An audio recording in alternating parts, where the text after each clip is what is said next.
So in today's video, we're going to dive into one of my favorite ways to practice scales on the guitar. It's a way that's a lot more musical and sounds kind of more interesting than if you were just playing the scales in perfect linear order. And that is, of course, practicing your scales in thirds. Now, that sounds fancy and crazy. It also sounds very musical when you actually play it. But basically what that means is you would play your scales like this. Don't hit open strings, ideally.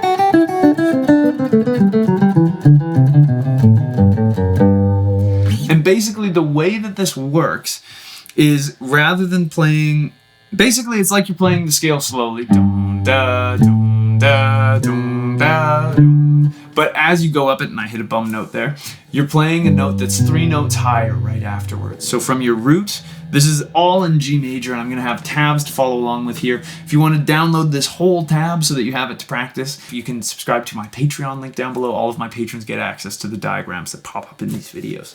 But we would start out kind of in this position 1 of G major, and what we're going to do is we are going to play the root, and then the third, then the second, then the fourth, then the third, then the fifth, then the fourth, then the sixth, then the fifth, then the seventh, then the sixth, then the root, seventh, second root.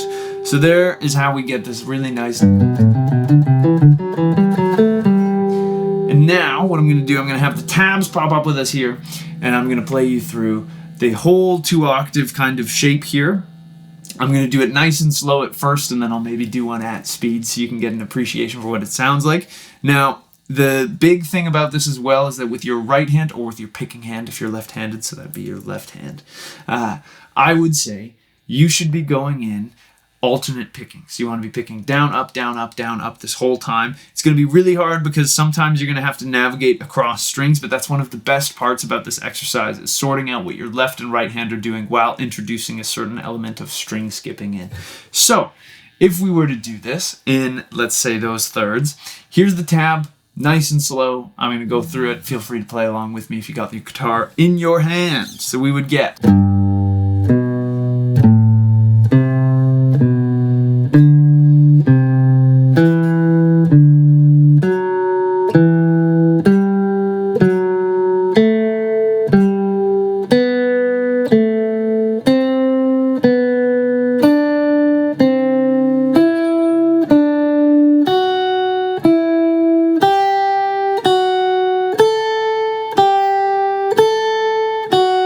Now we're going down.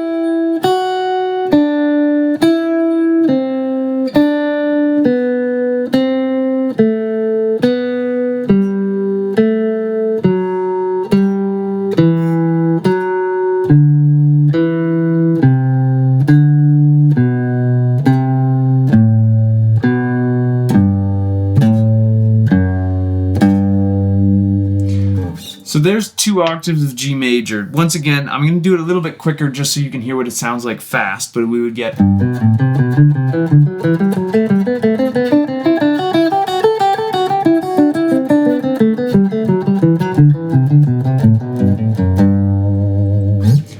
now, to show you where you can take this, because most of you who are watching this or have been watching this channel for a while may know that every scale on the guitar is going to have at least 5 different places you can play it. So now what I'm going to do is I'm going to show you what this looks like in position number 2.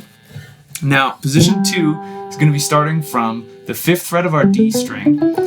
Now, a lot of people who maybe haven't seen my videos before might be surprised by this. They might try to start position 2 of G major on the 5th fret of the the E string. The note is A, but that 5th fret. And the reason that we don't do that is we always want to hear the scale starting from the root. If you asked a piano player, a violin player, a cello player, any other instrument other than the guitar, what is the first note of the G major scale? They will tell you G every single time. But for some reason on the guitar, well, not for some reason, it does kind of make sense. We tend to learn position 1 with our root on the E string, and then we logically go, well, every other scale must start there too. Wrong. We want to start from the note G. And in this scale, G starts on the 5th fret of the D string. So here, tab's going to pop up, and I'll play through this super slowly for you. But the basic principle of what we're doing is we're playing from this G all the way up the scale. Then we're going to go all the way down to to the low E string.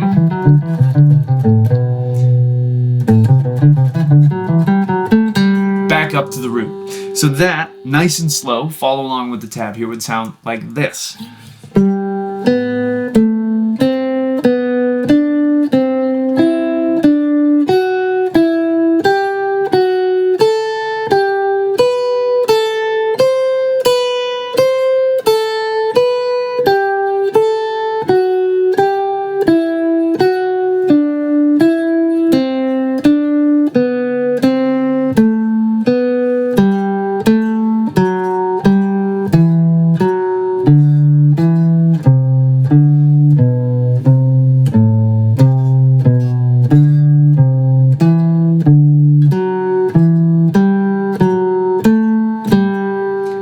Same thing again, but a little bit quicker. No worries if you can't follow along, but just so you can hear what this ends up sounding like. There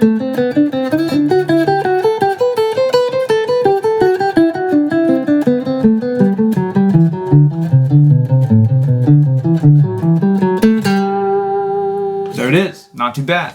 So this exercise is a fantastic way, again, of building your skill, building your comfort on the instrument, and just kind of taking it through. Now, this is also something I should say, this won't be shown on the tab, but this exercise can be applied to any diatonic scale. So diatonic is basically a fancy musical word that means 7-note scale. And so if you were to do this on, let's say, G minor, it'll still work.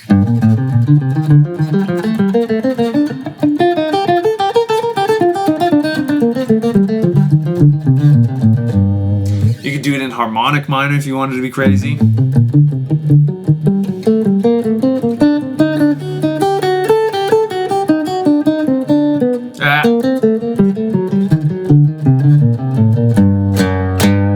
It'll work for any scale that has 7 notes in it. And again, it's a fantastic way to work out both your left hand and your right hand, and to make scales a little bit more interesting. There's so many times in my private lessons where a student will say, yep, I've mastered the major scale, I'm done with it. And I go, well, joke's on you. We get to practice it in thirds, we get to practice it in arpeggios, which is probably going to be another video I make sometime soon. Practice it in all kinds of intervals. But this thirds one is something that's very, very musical, because even if, you know, it's relatively rare outside of old, you know, Baroque music to hear just little bursts. It's very common to hear it.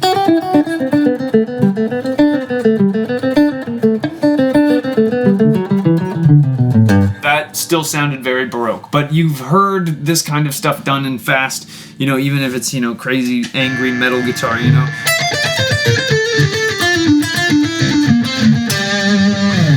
And you think it's sick when you hear it there, so why not practice it in your practice? But anyways, if you found this video useful, I'd really appreciate it if you could like and subscribe. It truly helps me out more than you can know. If you want to take a guitar lesson with me, there's a link to get in touch with me down in the description. I'd love to work with you on whatever's troubling you on the guitar.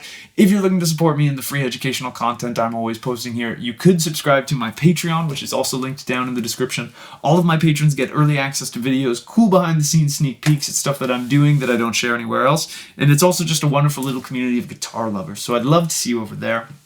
If you're looking for a different way to support me and what I'm up to, you could check out my ebook or my video courses, linked down in the description. It's a fantastic way to get some more in-depth educational content from me that I can go into in a 10 to 15 minute YouTube video. And last but not least, I have new videos coming out every single week, so I hope I'll see you in the next one. And until I do, I'll wish you a wonderful day, and I hope you have some fun playing the guitar. Thanks for being here. Go practice your scales and thirds.